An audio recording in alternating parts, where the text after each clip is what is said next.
I came up in the poor, colorful part of a rich white town. All of us were sure the others were trying to keep us down. Most of us were right. The rest of us were white. We were brothers, but it wasn't the same because the game could change when you pronounce your name, or if your hair was straight or in a fade or braids. And I could feel the hate coming off in waves when all the racists stared like I had strayed away. But I never claimed your flock, cause when you drove my block, that's when your doors would lock and then your foot would drop and you were gone.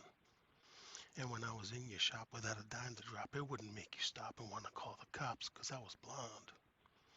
But with a black friend, or Boricua, or a mestizo who didn't speak the way the owner spoke, White Shadow would go for broke.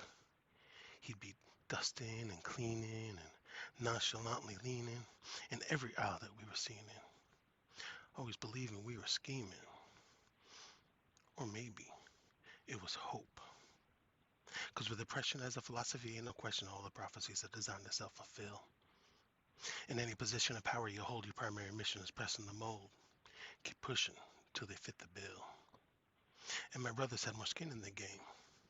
Because any cop could claim he wouldn't stop and blame it on the fray and say there was no course to take but lethal force that day. And then of course a fay up in the courts will play upon that path they paved in blood and ash and say, you're free to go today. I'm sick and tired of games. They say the times have changed, but it still feels the same whenever they say the name of yet another one slain. Another mother is praying on television and saying her baby boy was just playing and now his body is laying up in a coffin decaying. She'll be crying and yelling and be called a liar for telling him he wasn't buying or selling. His only crime was felony levels of pride and melanin.